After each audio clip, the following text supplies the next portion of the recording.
Hello and welcome to History by Hollywood, a podcast series that examines the real events and people behind fact-based movies. This is episode 33 for Sunday, the 1st of July 2018, and today's episode is Her Majesty Mrs Brown, originally released in the UK as simply Mrs Brown. It stars Judy Dench as Queen Victoria and Billy Connolly as a Highland servant, John Brown. My name is Andrew Blischik, and with me as ever is Martin Darlington. Hi Martin. Hello everybody, and welcome back after our summer holiday. We've got a review. This was actually written on the 24th of May, but the review search system that we used didn't inform us till the 31st, so it just missed out on the last episode. But this is Phil Pom in the USA, and we're going to guess that this is our recently prolific correspondent, Philip Pomerantz. So hello Philip and Mrs Pomerantz. He gave us 5 stars and said, I recently discovered this podcast and have been binging it up to Tombstone. I really like the analytical take on accuracy, as over the years I have been frustrated by these things.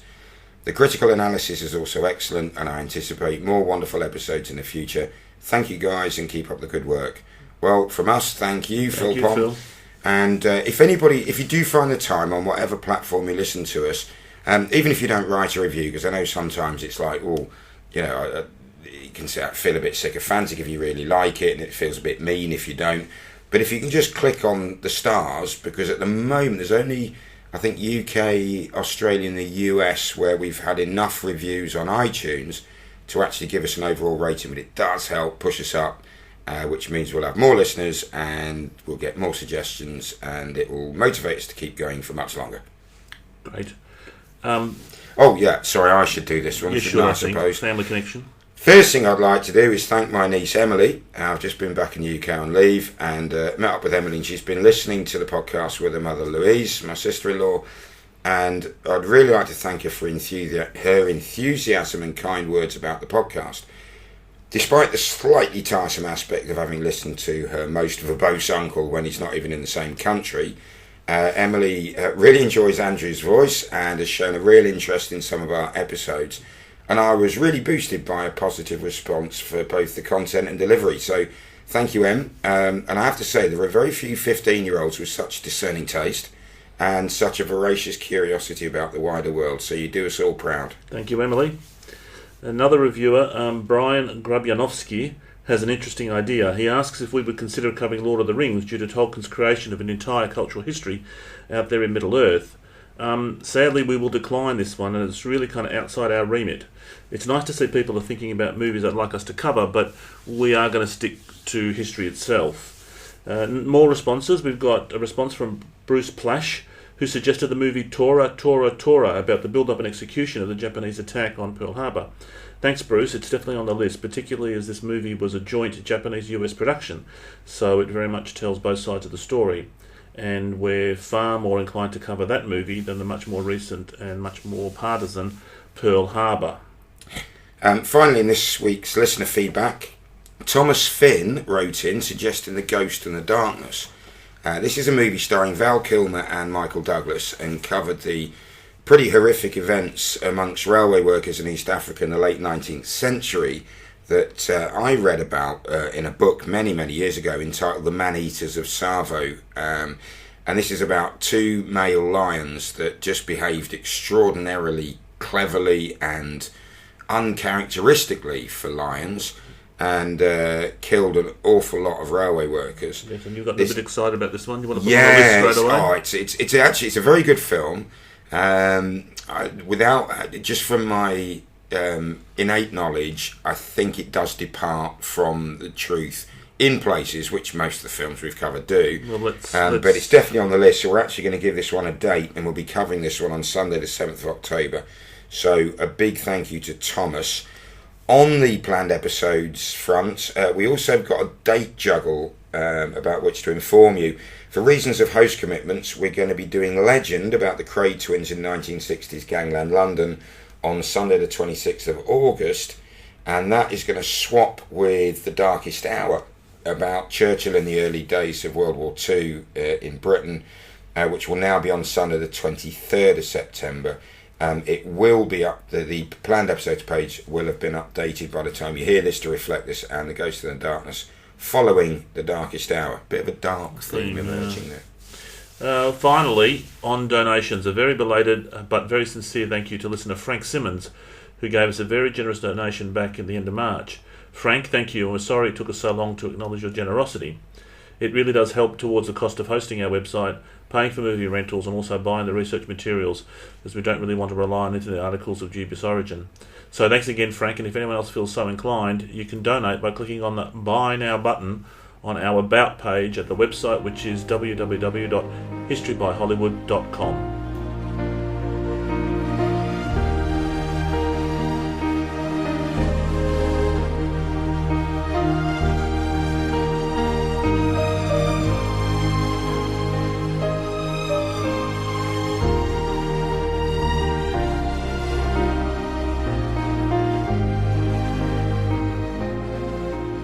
So, Mrs Brown, the story of the movie. It's a 1997 movie directed by John Madden, who would go on to win Best Director Oscar the following year for Shakespeare in Love. It was written by Jeremy Brock, who would also go on to write the screenplay for The Last King of Scotland, an excellent film about Idi Amin, amongst other things. Mrs Brown stars Judy Dench, now Dame Judy Dench. You just put that in there to make me say Jane Doody Wench, haven't you? I really struggle to say You're Dame doing well. Judy Dench. Pick it up. She stars as Queen Victoria, the 19th century widowed ruler of the British Empire. The other lead role is that of John Brown, her Scottish servant, played by Scottish comic legend Billy Connolly. It also stars Geoffrey Palmer as Henry Ponsonby, her private secretary. And interesting, Geoffrey Palmer played Judy Dench's husband for over 10 years in the TV show As Time Goes By. But it also as the first movie role where we see Scottish heartthrob Gerard Butler, who plays the cousin of Billy Connolly, Archie Brown. The story of the movie focuses on the close, and perhaps overly close, relationship between the Queen and her faithful servant, and the movie's title, Mrs Brown, refers to some insulting gossip from the time, suggestions that Victoria may have been more than just Mr Brown's boss, closer to a Mrs Brown perhaps. The movie was a critical success and currently has got a 94% positive rating on Rotten Tomatoes. It took some $14 million at the worldwide box office over 20 years ago, and we haven't been able to find how much it actually cost the BBC to produce, but I assume it was a financial success. Back then, $14 million was a lot of money to make a movie, I guess, but I assume that it was a financial success as well. The movie, Mrs Brown, was nominated for a bunch of awards, including an Oscar and a Golden Globe nominations for Judi Dench's Best Actress. She was successful at the Golden Globes but missed out on the Oscar. Connolly and Dench were both nominated for the Best Actor/Actress categories in the BAFTAs, and again Dench was successful with that nomination. The movie runs for about an hour and 45 minutes and was filmed on site, principally in Scotland and at a few extra sites in England. Yeah, and of course it does have a sequel of sorts, 2017's Victoria and Abdul, which was made 20 years after Mrs Brown, and is set correspondingly about 20 years after Mrs Brown. So a more aged Judi Dench reprises her role as a more aged Queen Victoria in a movie about her next close relationship with a servant, this time an Indian servant, Abdul Karim. And as mentioned on the planned episodes page on the website, we will be looking at Victoria and Abdul on the 29th of July, so 2 episodes' time. Great. So on to the movie. We get some opening titles on the screen. They tell us that one of the happiest royal marriages ever had occurred between Queen Victoria and her husband Albert. The first opening scene is a sort of a cryptic scene of a bust being thrown off the top of a castle roof, and we're trying to figure it out. When I was watching the movie, I could see that it had a beard. Initially I thought it might have been a grieving Victoria throwing the bust of her husband Albert off the roof or something, because she's reputed, in history it's well known how upset she was when her husband died, but the bust has got a beard. Yeah. And you thought it might have been some Roman figure, Emperor Hadrian. Yeah, it looked like Hadrian or Marcus Aurelius, one of the later emperors when beards were fashionable. Somewhere that I read, though, they're trying to suggest in the movie that that's actually John Brown's bust that the Queen has commissioned, and it's the Prince of Wales that's throwing it off, but we don't see that anyway. We have to infer Not all of that. at the beginning of the movie. Yeah, it's not explained at all. And then the action moves to a scene of John Brown, played by Billy Connolly, running through some woods at night. He's got a pistol which he fires, worried about something, but he seems to fire at nothing. Then it's 1864, and we see that Victoria, miserable over the death of her husband Albert some 3 years earlier, she's still wearing black as she would for the rest of her life, summons Mr. Brown to join her from up north in Scotland. The mention is made that Albert thought highly of him. She says that, oh yes, Albert used to speak very highly of you. Coming down here to join me, where was this? Balmoral? No, this was calling him to Windsor. This was to Windsor initially. Calling him to Windsor, yeah, and says he had a good impression of you. So let's see how you go down here in Windsor. But there's a distinct impression that she doesn't really know him. No. The reality seems to be that some of her inner circle, Ponsonby or someone around him, we would imagine, Henry Ponsonby being her private secretary, thinking that his connection to Prince Albert, who apparently really enjoyed John Brown's company when he was in Scotland, going hunting and hill walking and the like, might give her a connection to Albert and comfort her over the loss. But well, you're right there. I mean, Albert did have a good opinion of John Brown. They did like his work in Scotland, but Queen Victoria did know him too. She was quite taken to him. The first time they met him, she would have been, as she was through her whole life, 5 foot tall, 4'11", 5'1", something like that. A big man. He was 6'4", and wow. She first met him when she was 31, and he was 23. Yeah, so he's 8 years younger, tall, handsome, rugged. She's got a strong capable. affinity for everything Scottish, and so he fit the bill ticked a number of boxes, didn't he? Okay, so back to the movie, and the caption tells us we're on the Isle of Wight, and the announcement's been made that Prince Albert has had a son. Now, this is where the British royal family, for those who are maybe not aware, you quite often hear these people referred to as Albert or Bertie. Yeah. And you think, well, if he was the eldest son, he must have died, because her successor was King Edward. When they take the throne, they often choose a new name, and that's what happened here. So her son, Prince Albert, confusingly named the same as her Prince Consort Albert husband, actually when he took the throne, became King Edward VII. Yeah, as some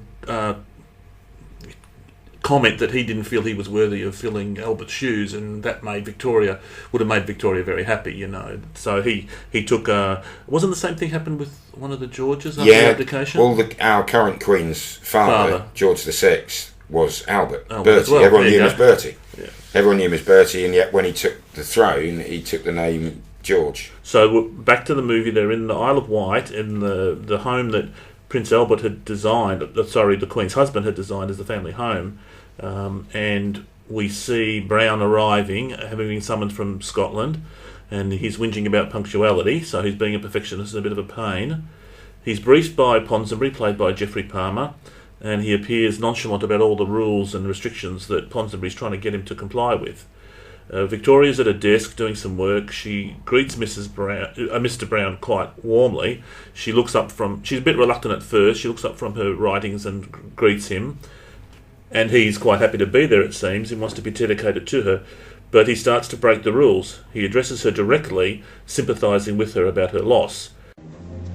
As I'm sure you remember from Balmoral, you do not speak while in Her Majesty's presence, unless Her Majesty addresses you directly. Mr. Brown, ma'am.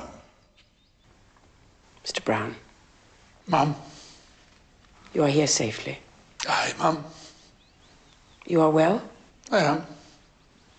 And the pony? She's well too. My husband was always very complimentary in speaking of you. He would have approved, I'm sure, of my calling on you in this way.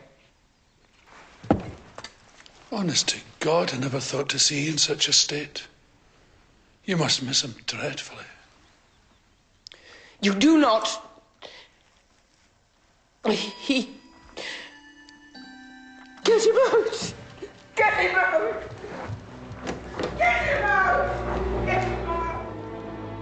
Everyone gets very shocked at this, and it causes the Queen to sweep out of the room, very upset at the thought of her husband's death again.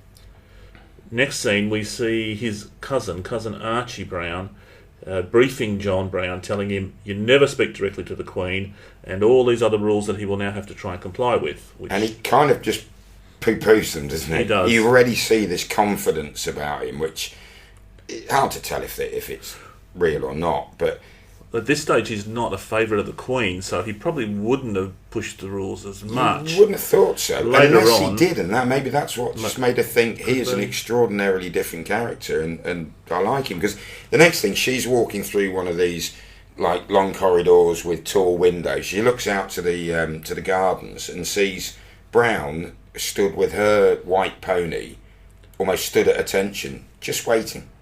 And later on, you see her wander off with her ladies in waiting, and she's coming back the other way, and he's still there. And she summons Ponsonby and says, "Tell him don't do that again."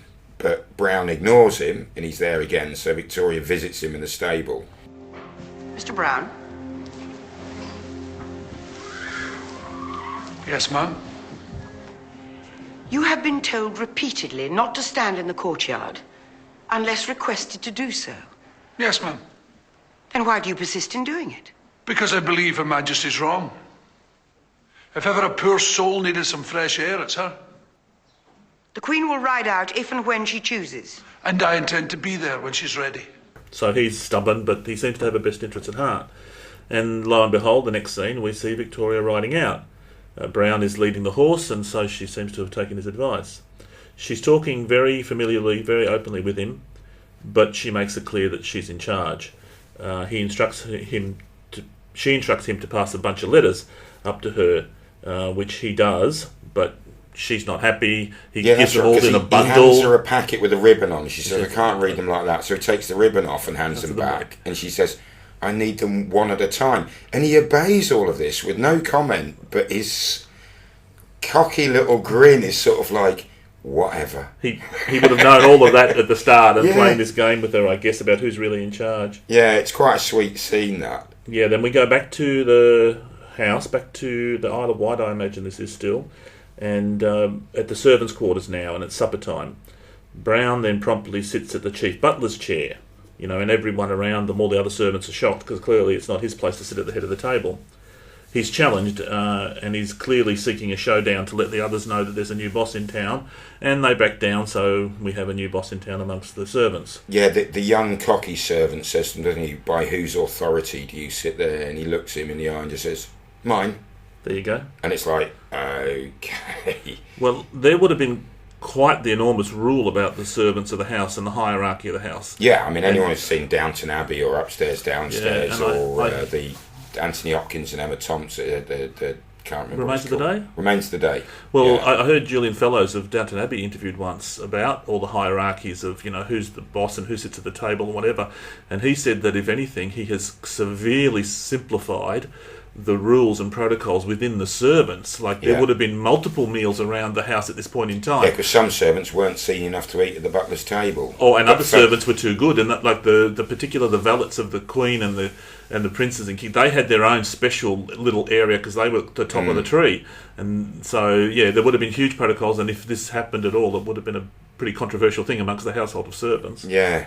I mean, it's quite clearly that John Brown was a force to be reckoned with, I guess. Yeah, definitely. That's a good way of putting it.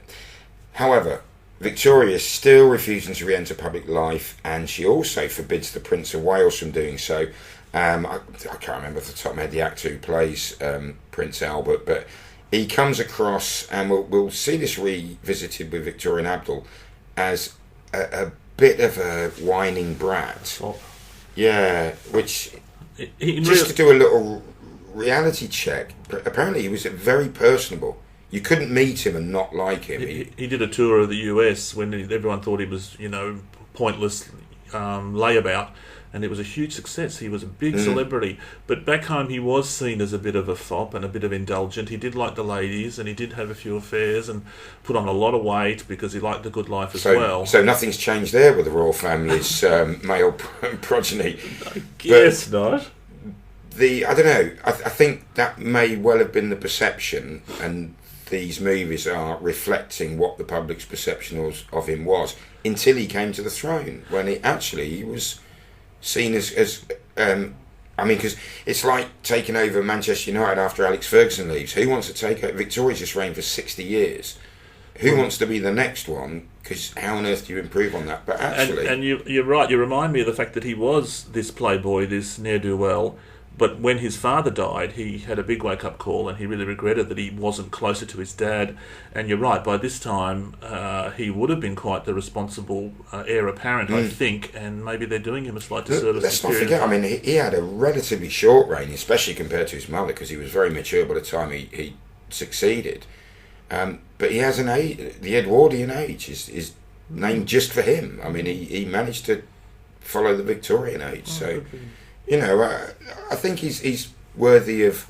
Maybe history's dealt him a poor hand. Yeah, inaccurate hand. I can't think of any movies about him that we could review. No, I don't think there. He only ever appears as a sub-note to Victoria, yeah. But back to the movie? Yeah, back to the movie, and the Queen informs Ponsonby she's going to take the princesses swimming, as Mr. Brown believes salt water will be good for me.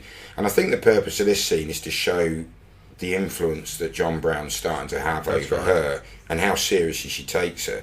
It is a bit funny when she does go swimming. She seems to be fully dressed from head to toe in a black garb, with a hat on, and then goes for a bit of a paddle around the water. I mean, good endurance training. I mean, anyone who's tried to swim fully clothed, I know it's quite hard work. But and then she's back going for another ride with Mr. Brown, who's helping her mount. He says, "Lift your foot, woman."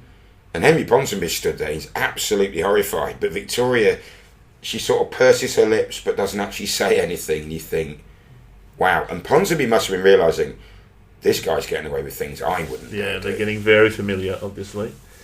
Next we see that it's 1866 in the movie, and we're in the British House of Commons. There's a speech being made while a cartoon is being passed around by the politicians, showing the throne without the Queen upon it. So clearly we're getting the image that she's been absent since her husband's death, and there's a bit of controversy that she's not doing her public duties. Yeah, now just a quick reality input here. The speech being made is being made by Benjamin Disraeli. The clear implication is that he's Prime Minister, and in fact throughout the movie he is referred to as the Prime Minister. In reality, he didn't actually become PM for his first stint till 1868, and that was only, I think, less than a year. This would either have been, I think, or Smith Stanley or the Earl of somewhere or other. Can't remember. Maybe Stanley, I seem to recall. Yeah, and then he was replaced by Disraeli. Then Gladstone became PM for a full term, and then Disraeli came back for his long stretch. So he was definitely a close confidant of Queen Victoria. So they worked well together, her and Disraeli. Yeah, so they've conflated a couple of prime ministerships into one, and they make the very important relationship with Disraeli kind of suck up a couple of prime ministers along the way, including the very important Gladstone, of which they don't mention in the movie. The next scene, we see John Brown and Archie, and they're swimming in the sea, skinny dipping, as we used to call it, naked swimming in the sea, and they come out, and they're drying themselves off and getting dressed, and we hear Brown stating to Archie that, because Archie's kind of warning him, look, don't get too close. Watch yourself. Watch your back. You're making enemies. And Brown says, no, I'm the only man she trusts. He takes a swig from a hip flask, which becomes a bit of a theme through the movie. He's never far from a dram of whiskey, I don't think. And then he says, there's no stopping me now, which you could read as, oh, okay, so actually some personal ambition here. Or, if he is as dedicated to her as you'd imagine, there's no stopping me now, get into a position where I can do the best for her. Yeah. So it could be open. We see Brown then driving a coach into Balmoral as we hear some pipes and drums playing, and we see the next day as Victoria and Brown ride out on the Scottish moors. They talk about Victoria's idea of publishing her Highland journals. Brown laughs and said that Ponsonby would recommend anything the Queen did. And again, he calls her woman in a familiar way. Yeah, he's quite disparaging. She says, well, Sir Henry Ponsonby says they're excellent. He said, well, of course he would. Yeah. He'd say anything you did, he'd say was excellent. Could we just do a quick reality check on some of the stuff there? What about the Archie figure? I had a bit of a research on Archie, and I wondered whether he was just like, Dr. Watson is to Holmes, a vehicle to explain what's going on in the royal house. But Archie was real, and he really did work for the royal family. Yeah. I think he was his brother. Not the only sibling. There were 3 in total. So there was a sister that got employed by the royal family as well. So they got that pretty well right. He did have relatives there, and he would have confided in them as far as that goes. Well, their father was a crofter, and it's possible, of course, that his croft was on Balmoral's grounds. And a crofter does? It's basically a hill farmer. Right.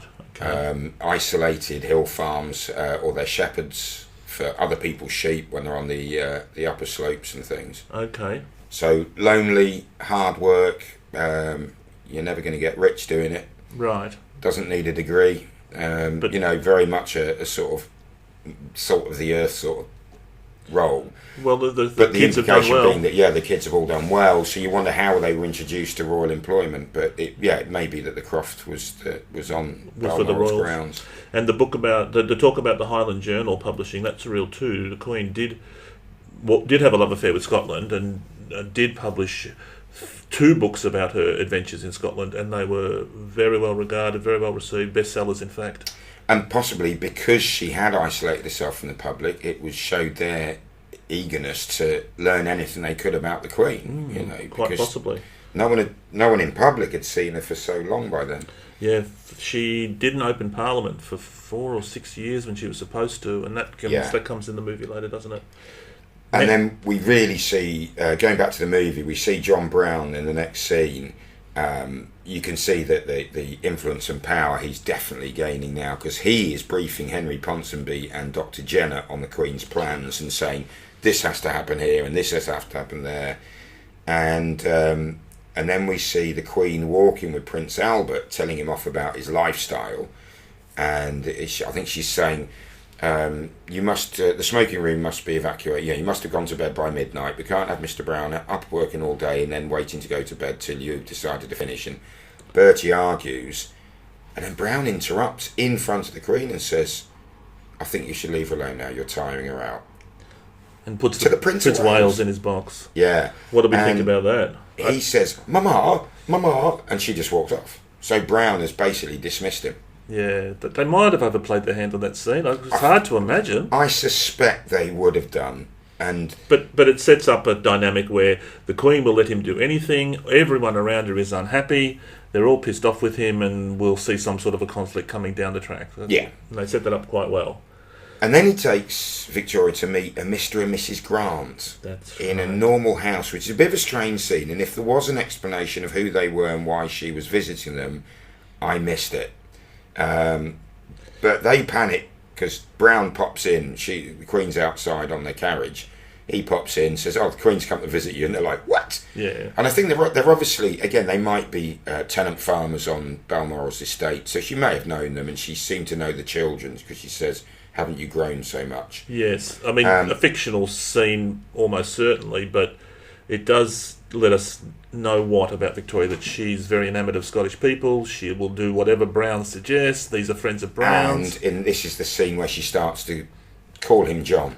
Yes. Rather than Mr. Brown, it's now John. And she lets her hair down in this scene. So they have a lot of laughs. She has a few drinks. And back at Balmoral, the Disraeli and the Prince of Wales are in attendance at some party, and the ladies are gossiping about Victoria and Brown. And Disraeli actually shows his loyalty to Victoria by gently putting them down. But they're obviously expecting the Queen, where she's back at Grant's house and Brown's getting merry and telling stories. And when they get back, the Ponsonby and Dr. Jenner rather miffed the Queen's later than expected. They say, "Thank goodness you're safe." And she's like, "Of course I'm safe. I'm with John." And then they realise she's a bit tipsy. It's a nice scene. It's a lovely scene. She does make her way inside to the waiting guests, and we see the Queen dance a Highland jig with Brown. Ponsonby's not happy about that as well. No. And the same thing, getting all the looks and comments that the movie shows us. All the courtiers are starting to suspect. Twittering courtiers. Yes. Yeah. Everyone's starting to suspect that Brown and Victoria are maybe more than just friends. And then the closing scene of that day is a clearly drunk John Brown sort of slumped in a corner, snoring his head off. And yet the next morning, he's right as rain, and the Queen's riding a horse led by a group of pipers, and Brown walks beside her as the Prince of Wales and others sulkily follow. Yeah. Just a quick one on the twittering courtiers. Slightly off the beaten track, but it's just something that fascinated me when I found out from a Stephen Fry podcast on the English language. The posh English accent, the upper class sort of thing you expect, is a mimicking German accent. That's the origins of it. And who would have done the mimicking then? When George I came over on invitation, didn't speak a word of English, he was German. His son spoke English but with a strong German accent, George II. Right. So he didn't feel out of place. The courtiers mimicked his way of speaking English so he wouldn't feel out of place. So he'd think that's perfectly normal. And not to, for him to realise I don't sound anything like these people. Guys.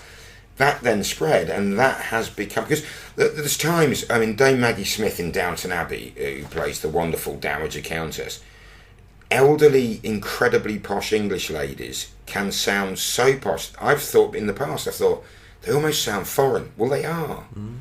And the BBC did a Henry VIII series many years ago. Ray Winston played Henry VIII with a West Country accent, and at the time people ridiculed them until it was pointed out actually that was the English accent. William Shakespeare would have spoken with like a Somerset accent, and you can still hear that accent in Cornwall and Devon, similar in Norfolk, in the Shires, Herefordshire, Shropshire, and that's the last remains of the old English accent. There you go. And because that's where the posh people never went. Right. They took the waters in Bath, or they went to Brighton maybe. They didn't go to, Cold Rose. Yeah, that posh British accent, it doesn't actually belong to a region like all these Cornwalls and Devons and things you've been saying. It does. It belongs to Germany. Yes, originally. And now it's become, or what they say, the BBC newsreader accent. That very posh. Yeah, that I think I speak like until I hear myself recorded and realise, no, the best I could do is estuary English, I think they call it, yeah. Well, let's get back to the movie. Absolutely. So this party, we're going back, Brown is leading, with a group of pipers leading the Queen's horse, Brown striding beside her, and we see a group of men, and at first you're not sure what their purpose is, but they're scrambling over the countryside, and then eventually they lie on a hilltop overlooking where the royal party are picnicking, and they're watching them through telescopes. We're not sure if they're assassins, are they an early form of paparazzi, which clearly they turn out that they are, but Brown detects something wrong, showing his at one with natureness. That's right. And he says to the Queen, I'll be back in a minute, and just shoots off and flanks them, and that you can see them, because they're obviously interested in him, because one of them says, which one is he? It's the tall one. And then he says, oh, curses, I can't see where he's gone. Well, the next thing, he appears behind them and literally kicks them down the hill, he says, you're a pack of hyenas or jackals, whatever. So they were early paparazzi. And someone clearly has leaked to the press. Correct. And so where the Queen's going to be. And John Brown assembles the servants down in their dining room, and he says, if I find out who compromised the Queen's security, I'll cut his balls off. And I think stew them in something there was quite a long-winded threat. And your comment about him being at one with nature, there was something about the Scottish people that the Queen and others have believed. They have this, I don't know, magical ability, this fairies, and if you've ever watched the TV show Outlander, where there's mysticism, the Scots communing with nature, the Queen did believe that about Brown, and she did believe that about the Scots in general. There was something spiritual about them. Yeah, certainly, exactly, the Highlanders. Yeah. Okay, so back to the movie. We see Dr. Jenner and Ponsonby are reading a court circular about the Queen's activities, but it turns out that it's in fact an article about Mr. Brown's activities with the Queen. Brown then confronts Ponsonby and says that if he had anything to do with that, Brown would get him sacked. So Ponsonby says, I believe that's the Queen's decision, and Brown says, don't doubt my ability to persuade her. So there's basically open conflict. Yeah. Now it's 1867, in the House of Commons we see a vote being passed around to disestablish the Irish Church. An MP shouts that he will further introduce a bill to disestablish the monarchy. Leaving the house, Disraeli tells his sidekick, Lord Stanley, that they need Mrs Brown. The sidekick says that she's never been less popular, but Disraeli points out that her Highland journals have sold more copies in a week than Punch could sell in a whole year. Yeah, now, one of the comments they keep making is Gladstone and what a reformist he is, almost a radical reformist. Now, Gladstone did become Prime Minister After Disraeli. But I've never heard any suggestions, and certainly his relationship with Victoria was frosty compared to Disraeli's. Gladstone's, yes. That might have been a personality clash. I don't know. I've never heard a suggestion before, not that I've deeply looked into it, that Gladstone actually suggested becoming a Republic. I don't think he was a Republican. I don't think so. He didn't get on with Victoria because he didn't suck up to her the way that Disraeli did. No. Disraeli deliberately told her all sorts of little gossip about London society. He was a very well-regarded author of fiction, Disraeli was, and he used to refer to the Queen when they would say, well, us authors know otherwise, don't they? So because of her Highland journals, he could flatter her very much so. Yeah. Whereas Gladstone was very much more matter of fact, and he would just get to the facts, and the Queen did not like that at all. She needed somebody to flatter her a bit before she'd bring them into her fold. We then there were more newspaper stories about the Queen coming out of mourning, which upset her because she's got no intention of coming out of mourning. And at one stage, Brown confronts the Prince of Wales, and he actually manhandles him and says, "Are you stupid as well as deaf? She's told you to leave," or something like that. And on the reality front, I find it hard to believe that John Brown would manhandle the Prince of Wales. I mean, and that the Queen was a couple hundred years before, that would be a capital offence. Yeah, even touching the monarch. Yeah, so, and the Queen just sitting there saying nothing. That's unlikely, isn't it? Then, yeah, the next scene I thought was a little bit... We were a little bit spoon-fed this. We've got John Brown goes to the stables. He's talking to the stable lad who's clearly very nervous. And eventually Brown notices that something's not right. There's a couple of thugs there and they give him a good beating. As he's sort of semi-conscious and bleeding, they pour alcohol into his mouth. So he's clearly being set up. And the next thing we hear is a lady-in-waiting telling Victoria that Mr. Brown is unable to attend as he's unwell. And the Queen says, "What's wrong with him?" And Lady Wayne says, "Well, apparently he got drunk and got into a fight." We have no idea who set that up in the movie, do they? I didn't miss anything, did I? No. It wasn't the Prince of Wales. No, you don't know who it it was, but you know the list of suspects is fairly considerable. extensive. But I imagine that's pure fiction, don't you? I Yeah. haven't found anything that suggests that he was ever beat up or accused of. I think it's probably a plot device to illustrate the hostility towards him. Yeah, and it does that pretty well. Next, we see that Archie back indoors is tending to Brown's wounds, and he warns him the obvious, I think, that he's making enemies. Brown produces a card that he got from Victoria, where she affectionately says that he is her best friend as she is his best friend. Yeah, and he gets quite emotional. He's Yeah. shouting it. He goes, "Best friend," and she means it. And Archie, yeah. And Archie says that she'll drop you when he's done with you. As soon as she stops getting anything useful for you, she'll ignore you. But Brown, of course, won't have a word of that, and he throws Archie out. Next, we see Ponsonby arranging the diary with Victoria, when Ponsonby tells the Queen that he's got a letter from other members of the royal family. This letter turns out is the members of the court and the members of the royal family demanding that Brown now be dismissed for drunkenness. The Queen speaks to her doctor, Dr. Jenner, about her duty and her continuing grief.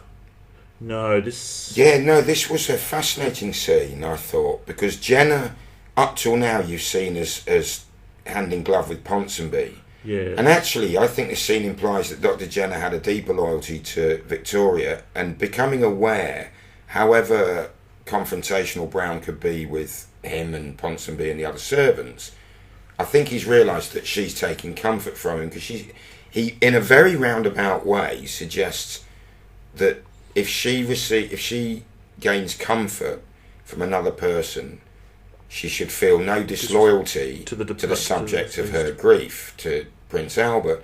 And it's almost saying to her, if you get pleasure from the company of John Brown, continue to enjoy John Brown's company. And was that Dr. Jenner? That's Dr. Jenner. Wasn't it her spiritual advisor? I remember a guy dressed in religious garb that she was having this conversation with. And so she was seeking some sort of He was spiritual... wearing black and he was bald with wispy grey hair, so I might have just mixed the two.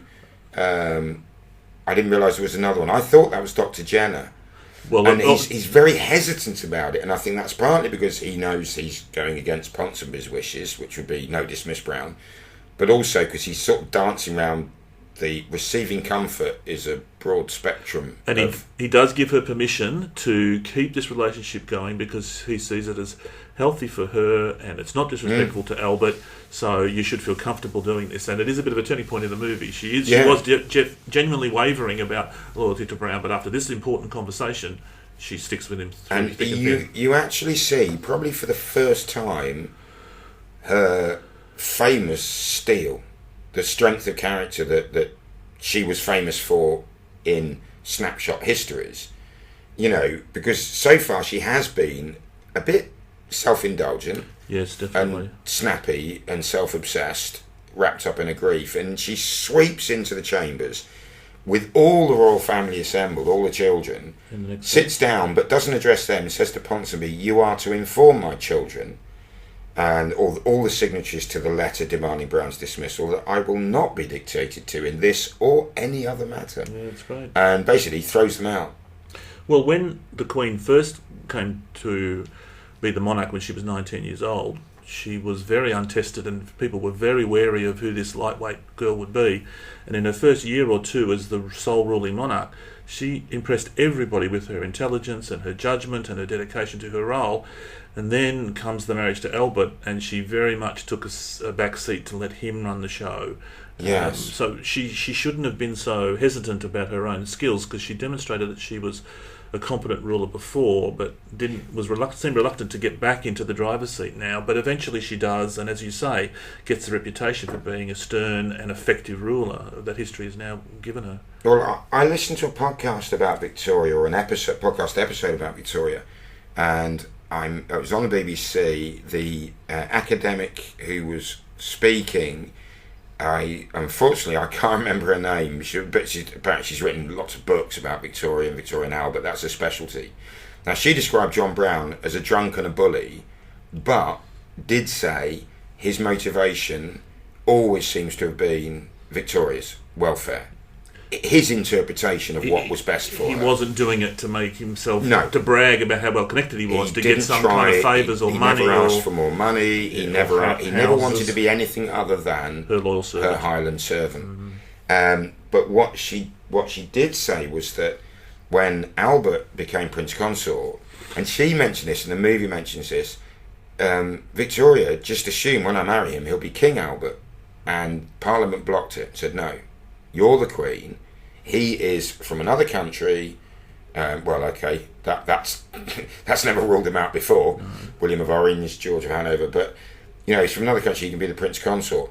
But one thing Albert did was, possibly because he wanted to be a king, he kept Victoria from being able to perform her official duties by keeping her pregnant. I mean, she popped out a baby about once a year for 12 years or something. She had 9 children over about 10 or 11 years. And you're right, he did get to represent, get the red boxes and make all the monarchy decisions. Yeah. He ended up doing that on his own for the first time after the first or second pregnancy, or first or second birth, and he did feel pretty good about that. He wrote to his relatives back in Germany saying he now literally controls the biggest empire in the British in the world at the time, and felt pretty good about that. So you bang on. Yeah, and the implication being as well, it was calculated. If she keeps having to pop out babies, she can't run the country. Yeah. Although in the 1800s, I mean, Britain has been a constitutional monarchy since the Reformation in the 1660s. So, as Blackadder famously said, you can't just lop someone's head off because they've annoyed you. To George, or Prince Regent, I think Hugh Laurie's paying in that episode. It's like, why not? It's like, no, the laws you have to obey. So it's not like an absolute monarchy, but yeah, interesting that Victor, like you say, it's almost like Victoria's now having to rediscover the teenage girl she was when she came to the throne. Yes, and she has in this scene. She's sort of back in the driver's seat now, isn't she? And the very next scene, we see the Queen and John Brown riding out together, and Victoria then turns around and she's like to get down. So a battered and bruised John Brown reaches out, picks her up in his arms, and helps her down. She can see his discomfort, and she says that she was told he was in a fight, wasn't yeah. he? And he just says, Yes, ma'am. And yeah, she says, has someone tended to your wounds? She goes, yes, ma'am. Yes. And he's quite gentle about it, isn't he? He doesn't sound at all resentful. But then he says, ma'am, I've been thinking, in your best interests, I would like to tender my resignation. She says, that's refused. He said, okay, I anticipated you'd say that, so... I must insist or something. No, he says, but I should leave. I should at least leave. Or you should leave Balmoral so you can still employ me. And she said, no, I forbid it. And then she really softens, and I mean, it's a wonderfully acted scene. And she says, I don't have the strength to continue without you. And they kiss each other's hands. So that's as close as they get to showing that he has actually replaced her deceased husband as her closest confidant and soulmate. Spoiler alert, at no stage does the movie even imply that there's anything... We basically get the... Physical? The Ponsonby view. Yeah. Someone who's close to them, but doesn't see them all the time when they're in private. Obviously we do in the film, we see moments like we've just seen. But, you know, that there's never a... And then, you know, her slipping into his room in the middle of the night or anything like that. So there's no suggestion that was not ever in the movie, a fully consummated relationship. But, you know, you're aware of the fact the big controversy throughout Obviously history. The rumours, and she did break protocol a lot when they travelled together, and they would have the hierarchy of who would sleep in. That's the Queen's room, and the next would be her tending servants, whatever. She would always insist that Brown would have the very next room, which was true, but and did cause a lot of gossip, I'm sure. And as you and I have discussed, there's lots of gossip about not just being sexually intimate with Mr. Brown, but there's gossip from the time that they actually got married, and the next gossip is that she had a child to him, a female child that was spirited away, never to be seen again. But I mean, that's the supposed deathbed confession by her Balmoral chaplain that he married them and regretted it the rest of his life. Yeah, that came to us fifth hand in the middle of the 20th century, right. And one of the links it passed through was a 9-year-old child. So it's kind of historians tenuous. did get excited when they found some suggestion that they were married, but as you've said, it was deathbed confession of somebody who, on his deathbed, told the wife of somebody, who then told her sister, who then told someone else. And his son recorded, my dad tells me that, you know, it's far too tentative to be reliable, I think. And the fact that she could not, you know, she was elderly now, she'd had 9 kids already, and an autopsy showed that at the time of death she had a prolapsed uterus. And the strong Julia Baird's biography of her suggests that the thought of her having a child is impossible, and the thought of her even having sex at that age after that many births would have been extremely painful. I think... Unfortunately, or fortunately, or openly, or honestly, or whatever, the modern world is a bit too obsessed with the physical consummation of a relationship. I mean, there was I was listening to a review of I can't remember if it was television or radio, but they started talking about Holmes and Watson, Sherlock Holmes and John Watson, and saying, well, the clear implication is that they are a gay couple who couldn't be open about it.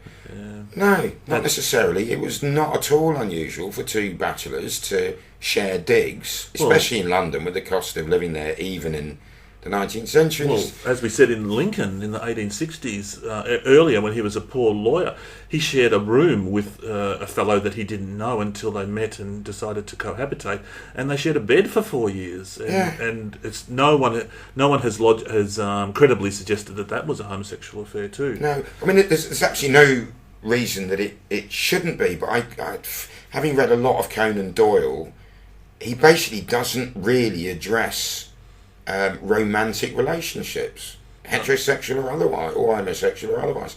You know, I mean, John Watson gets married at one stage in the books, but there's very, very little about his wife. Yeah, there's maybe on a Freudian level there's some messages there, but I think that I don't know. I think there is backward projection of our times and expectations that Victoria and Brown had a physical relationship.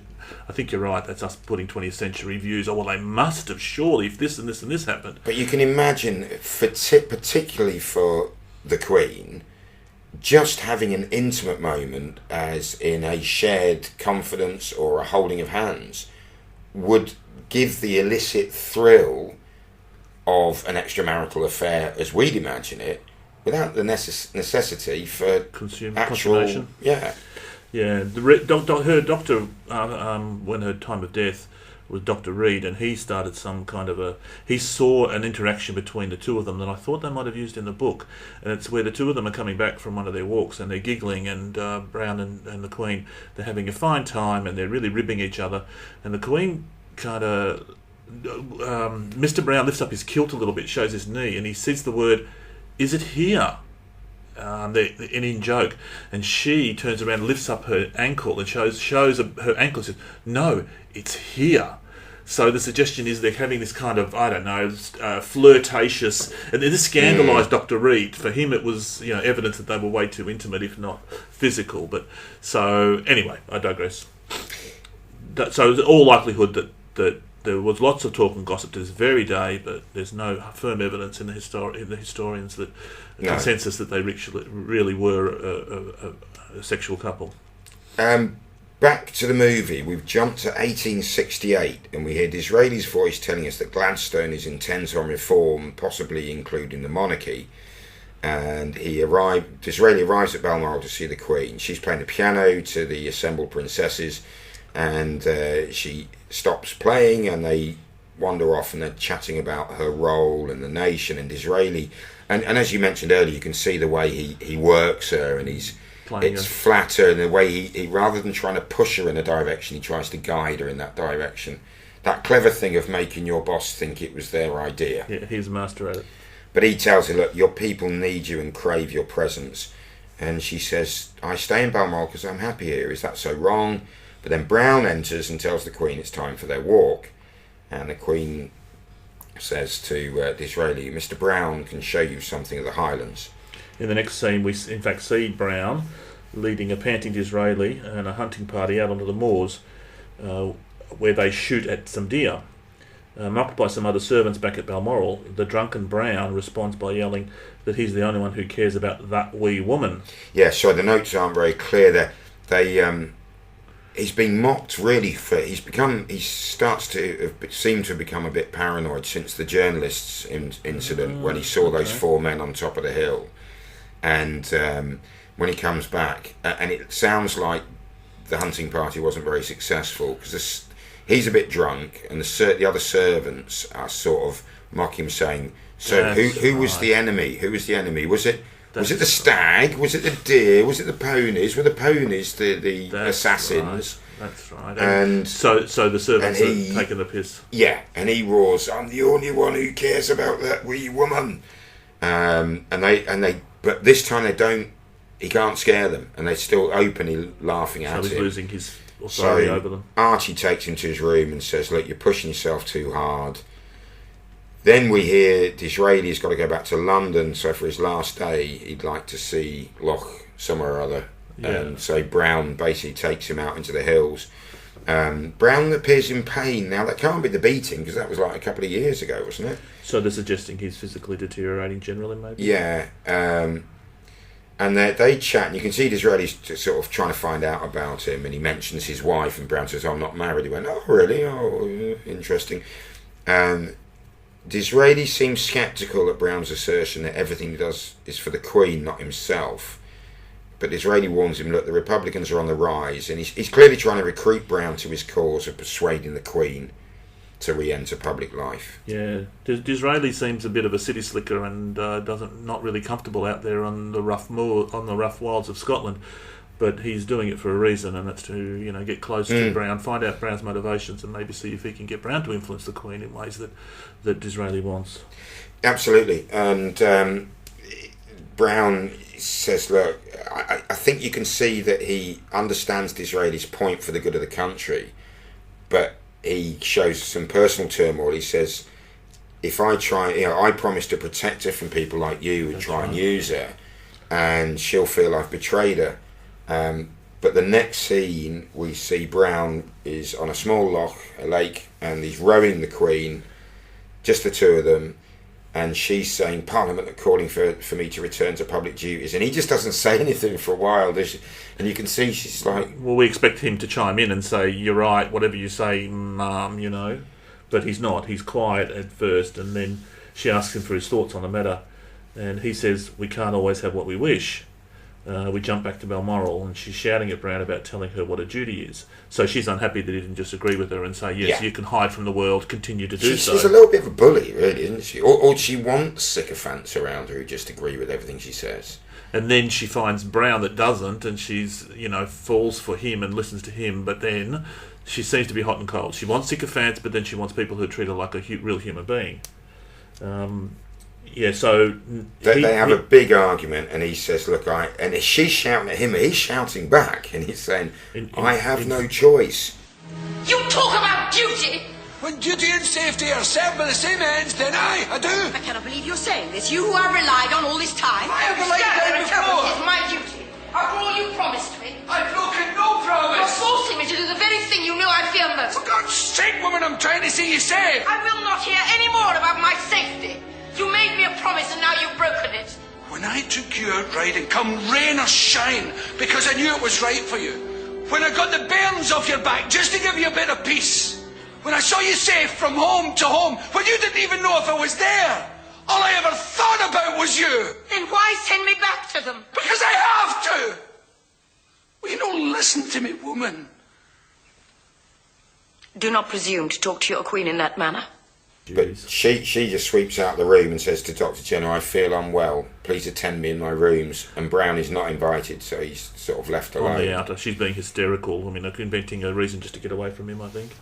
And then the caption tells us we're in November, so this is 1868. And the Queen enters the dining room, and the royal family are waiting, along with Ponsonby and Jenner.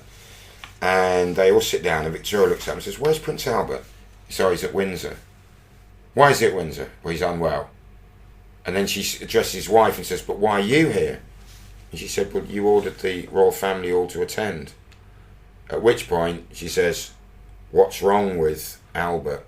And Dr. Jenner, it falls to say he has typhoid fever. And of course, for people who aren't aware, this is the same typhoid is what claimed Prince Albert. Well, that's what they were told. That's what they put it down to at the time, Yeah. And so that would have caused her to panic that her beloved husband and her firstborn and the heir to the throne has got the same thing. He's going to die, and she'll be left alone again. That's the big panic that goes through her mind. And she says, I must go to him at once. And then you see this mad bustle of the royal household being packed up in Balmoral to go back to London. You think, right, that's going to be horse and carriage to a railway station and a train down. You can't just hop on the Royal Flight helicopter. Yeah. It hasn't been invented yet. So Brown is riding on a carriage, but interestingly, Brown doesn't persuade her to go. What actually gets her to go is her portrayed as feckless son Albert being Close ill. to death. So we cut to, the Prince of Wales is in bed, the Queen and the family is surrounding, and Dr. Jenner looks up with a little smile, just says, the temperature and fever is reducing. So you get the idea he's actually beating it and recovering. And this is all true, isn't it? Reality of it this. Is all true. Albert He did contract. Prince Albert, consort, died of it. Well, they thought, yes, he died of it, and this is what Victoria and everyone would have thought. Apparently, it's probably more likely that he died of Crohn's disease, which wasn't diagnosed until the 20th century. Right. Modern medical experts think that he had a lot of gastral problems, a lot of intestinal problems, and he wasted away, and that's the outcome of Crohn's disease. But right. it would have been seen as typhoid fever at the time, and it was true that Albert contracted it as well, and he did manage to turn the corner, much to the whole country's delight. I mean, he was a sportsman, and he loved riding and the younger being Albert? out in the hills and hunting, and so he was probably pretty robust. But the Queen states if her son is spared, she will order a mass at St George's. Brown immediately chips in and says, right, we need a closed carriage and a full guard, and Victoria shuts him down and says, no, It will be an open carriage. It's about time I am seen by my public. So, and you realise she's turned a corner. She's seen the light, and she's re-entering public life. Yeah, and it's not. I don't know if it really was the illness of her son that caused her to have this wake-up call. You can imagine it gives her a jolt into, I need to worry about the present and let the past start to slip away, maybe. It's a good device in the I don't know, that's just my guessing, but... greeted by cheering crowds, the Queen and the Prince of Wales under the watchful eye Brown are being serenaded, or not serenaded. Promenaded, on the balconies, everything. And then we see him, and I wasn't sure at first if this was some kind of dream sequence, but we see a man running towards him with a pistol in slow motion. In slow motion, and Brown shouts, "No!" and runs down and tackles him. Past a heap of soldiers and other military types that were better placed to protect the Queen. There were definitely plots against Victoria. I've not managed to find anything that anyone came close enough within shot range of her with evil intent. There were a couple. Yeah, there were a couple. There were shots fired multiple times between when she was in a carriage with her husband. There was shots fired within earshot of her. And there was an incident that I think that they based this on, where Brown leapt off from a moving carriage and grabbed two assailants that were coming towards him, and he grabbed them both, scruffians by the neck, as it were, and as the movie suggests, possibly saved her life. Brilliant. Yeah, very good. What's a bit slimy is, bearing in mind that we remember John Brown had manhandled the Prince of Wales. They're at dinner that evening, and Brown is in attendance, obviously stood to attention in the background. But Prince Albert's saying, "Yes, I spotted the man," and pointed him out to Brown. He said, "I must say, Brown did very well." Of course, turned out that the pistol was fake, wasn't real. But that doesn't detract from how brave he was. But it doesn't detract out from brave he was. And you can see Victoria's sort of like, "Okay, I'm going to let you get away with that, but I'm just going to point out," she said, "I intend to reward Mr. Brown for his courage. I'm going to give him a gold medal, and it's going to be the Medal for Distinguished Service," I think it was. To the monarch or something, Yeah. Well, and that's true as well. And that got a round of applause, and he was given a special gold medal that she invented at the time, and plus a couple of other gongs like that. He got at least 2 different medals from her for service to the Queen. So they got as a former non-commissioned officer, I do love the fact that when the Victoria Cross was inaugurated, she said, "This is irrespective of rank, position, authority. This is for individual courage, and it bears equal merit, whoever it's given to, and it can be given to a drummer boy or a commanding general of an army." And across the Commonwealth, it's seen as the supreme military award for bravery that you can get to this day. And the only man who won 2 was a New Zealander. VC and Bar, World War II. World War II. World War II or World War One? Might have been World War One. And he was 30 when he joined the army. Gee, that is old. Yeah. To start. And is it true that the Victoria Cross, the actual physical crosses themselves, I think they're fashioned from melted down cannons. Russian cannon from Sebastopol. From the Crimean War. Eventually they'll run out. We'll have to have another war with Russia and capture more of their cannons. What are the chances of that? Well, with Donald Trump and President Putin, anything could happen. I don't mean that, President Putin, because I know he listens. There you go. Vlad, mate. Anyway, where do we get to with the movie? Oh yes, the service medal. We see Disraeli, he's now being triumphant because he declares that the people that displayed their adherence to the Queen. So his scheme to get her to come out in the public has worked, and he's pretty chuffed with himself. And then we leap forward, another 12, 13, 14 years to 1883, and we hear Brown's voice talking about 15 years of vigilance, and then we see him, and he's writing in his diary. He says, "The intruders were again detected the night before, but due to my tireless vigilance, the Queen remains safe." They continue to try, and we start to think he might be a little bit paranoid at this point in time. Yeah, totally bonkers, and very grey by now. And a servant comes in, says there's a possible intruders in the North Wood, and Brown, armed with a pistol, dashes into the night amongst the trees, and this is the scene we saw in the opening scenes. In the dark. And he hears a noise, spins round, shouts, "God save the Queen!" and fires his pistol, only to realise it was leaves rustling in the breeze. Clearly being paranoid now. Yeah. Next scene, we see the Queen is told that Brown is poorly. She promptly goes to his bedside. Victoria is clearly distraught about the state that Brown is in, and tells Brown that she hasn't always been the loyal friend that he deserves, and even now she's desperate at the thought of losing him. And he replies, "Don't be silly, woman," Yeah. in his Scottish accent. The Queen mops his brow, goes to kiss him, but he says she shouldn't come too near, probably concerned that he might be infectious. And the next scene we see, Dr. Jenner and Ponsonby are stood together, and Jenner says the cause of death was pneumonia. And then they mention that on the news of Brown's death, the Prince of Wales tossed the bust of Brown off the roof, which again explains that opening scene. Closing captions tell us that John Brown's diary was never found, although he is believed to have kept one. So Archie or one of the other brothers may well have destroyed it. Well, been past his, next of kin, Archie, been past his effects, looked through, read it, and gone, okay, I'm just going to go and burn this. Who knows? Because we don't know what was in it, so we can all speculate. It says Victoria became more popular than ever and reigned another 18 years. The end. The end. So, reality. What did he die from? Well, yeah, I think he was. Although the movie shows him never far from a dram of whiskey, he was a heavier drinker than the movie shows. Yes, that's right. And that would not have helped him. And I would have assumed that he just died of complications from a heavy drinker, but Google tells us that he actually died of something called erysipelas. Yeah, some kind of skin, almost like a psoriasis or... On steroids, yeah. It's a skin disease and an inflammation that can actually kill you. There are nice. I mean, there's leishmaniasis can start as a just under the skin infection and then eventually get into your brain and kill you. So, yeah, it's possible. Or it may be that and his drunkenness weakened him. It may have been pneumonia, but pneumonia is a bit of a catch-all phrase for fluid in the lungs. And, yeah, there you go. And quite often it's a symptom of a deeper cause. Yeah. I mean, a lot of people suffering from AIDS will say, well, they died of pneumonia. Or the flu. Yeah. But it was able to kill them because of the AIDS.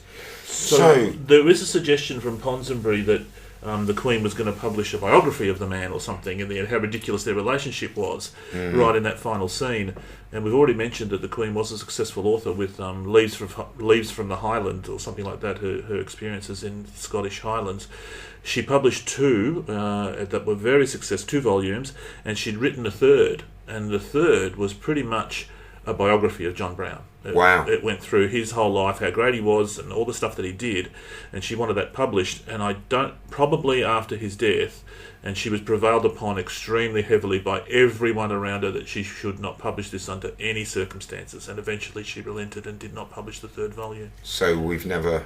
Is it in the... Do you know if it's available now? Well, I know that when she died, her daughter, Eugenie, was very keen to become her... biographer, as it archivist. were. Yes, archivist, and she got the monarch at the time, one of the Georges. George V would have been after right. Edward. After Edward would have been George V then, yeah. Bertie, and wasn't it? Yeah. And No. George V, Bertie's dad. Bertie's dad. He may have been another Bertie. They all seem to be called Bertie, and then changed the name to her daughter did become the archivist, as you say, and she went through her letters and deleted anything that would not make her legacy shine. Really whitewashed history, did the history a great disservice. Well, everyone does it, I suppose. Yeah. You can. And all of the letters that we do have that provide anything that's slightly salacious or unflattering even, from the people that received the letters, and their family have kept it through the years, you see. So, yeah, Julia Baird's book says that, the editing by Eugenie was quite the shame to historians such as her. What else about the... Oh, yeah, we've got... She did reign... Oh, what about the portrayal of the movie where there's these people that want to get rid of the monarchy, and the monarchy's unpopular and it's about to disappear under threat the whole time? I don't think they necessarily overplayed that. I mean, that was a real concern, this was the mid to late 1800s. Marxism, communism were taking off. I mean, you think about it, we'd had Thomas Paine in the 100 years before, and the rights of man. You'd had the American War of Independence, and then a republic being formed. the French Revolution happening afterwards. So, you know, the idea of universal suffrage, which was so alien to the European aristocracy up until that, you know, particularly the French Revolution, and even then, it's quite gradual. And she did withdraw from life for so long that the public didn't have any great respect or affection or appreciation for her for a while. Almost what's the point of her? That's exactly right. And the monarchy really did have a lot of question marks over it, and the fact that she finally came out of her shell and did rule for another 18 years, right through to 1901. Did she die? 1901. I think she died. Edward took over, and he was only 6 or 7 years, I think, and then George V. So she had her 50th anniversary, her silver diamond jubilee 60. Had a diamond jubilee, yeah, which is 60. Yeah. And it was at least 60 years. It might be 61. And Queen Elizabeth only recently passed her. Yeah, so she was the longest reigning monarch in British history. Yeah. Until Queen Elizabeth Queen Elizabeth just eclipsed her a couple of years ago. I mean, England's queens have either served incredibly long terms or incredibly short. Elizabeth I. She was 40 years, I think. Really? On the throne? Yeah, 35, 40 years. If you take the total, because she was queen, then deposed, and then Mary came in, and then she came back, and then you got, was it Lady Jane Grey, was like 9 days. Right. Or Queen Anne. Yeah. So, fascinating. As a movie, entertainment. I thought it was big fun. I thought it was pretty good. I liked it, and I think it could have been really dreary if it wasn't for the performances of Judy Dench and Billy Connolly. Correct, yeah. Gerard Butler's really good in it as well. I know we were almost unrecognisable to what it's become. Yeah. Unfortunately, yeah. I mean, I suppose, he's making a fortune out of doing thoughtless action movies, so why not? Or really awful romantic. There was one where he can't do an Irish accent, and I couldn't understand. Sharon watched this film that I started to, and then found a reason to leave, about he's a ghost or something, I don't know. So it's a rom-com. No, it's not rom-com, sorry, it's a, what do they call it, a weepy, it's chick flick. Okay. But he's trying to do an Irish accent, and he can't. Well, why can't you just make him Scottish? Why does he have to be Irish? Maybe I don't know. Maybe he needs a new agent. But he was good in this, yeah. And it was a good cast. Jeffrey Palmer's wonderfully English. Ponsonby. So what do you give it out of 10? Was good. Yeah, they were all good. For entertainment, it's a solid 7. Yeah, maybe 8 for me. That's 7.5 between us. History? I think it's one of those ones that it's hard to tell. We don't really know. Yeah, well, a lot of the dialogue, of course, would have been fictional. Yeah, I mean, but that's almost inevitable. But they got some things right. The big facts, I think, generally it got right. Portrayal of Prince Albert might have been a bit unsympathetic, and they played around with the dates a little bit, I suppose, just to simplify, because Disraeli was a supporting role, so there's no need to go into the. It's not a movie about him. Gritty, but I think at least a 7. At least a 7, maybe an 8. Yeah, at least a 7 or an 8. You go 7, I'll go 8. Yeah, 7.5 on both. Yeah, I think that's reasonable. Now, and it'll be interesting to compare the next one in a couple of episodes down the track with Victoria and Abdul. And I think a lot more to get our teeth into on the known facts as well. Yes, okay. Now, next time out, though, is going to be... Andrew's off on his travels. It's Andrew travelling this time, not me. So I'm going to be doing a solo effort, and we're going to be doing the 1960s massive British war epic Battle of Britain. Good on you. Yeah, and I'm going to get ranty. Yeah. Spitfires? No, not about Spitfires. Good. About perfidious Albion. And the way that, yes. We look forward to it, Martin. I certainly am, because I really like getting on my soapbox at times. And then 2 weeks after that, Andrew will be back with me, thankfully, and we'll be doing Victoria and Abdul, which will be fascinating. Excellent. And I really, really like the fact that the people who made that film thought, well, it's covering the events of about 20 years after Mrs Brown, and Judy Dench is about 20 years older. Can we just use her? Yeah, roughly. Yeah, so it works really well. I mean, I don't know if it's made by the same people, but I don't know. Almost goes hand in glove. Yeah. Anyway, shall we wrap it up then? I think we should. And it's another excuse to play the that wonderful Battle Britain theme music on the way out. Excellent. And Christopher Plummer's voice at the end is just rather fun. So thanks very much, everyone. Thanks for your time. See you next time. Bye.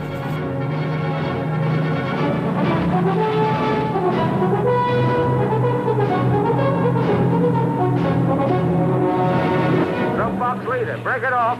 Home and tea. For once you deserve it. Well done, everybody.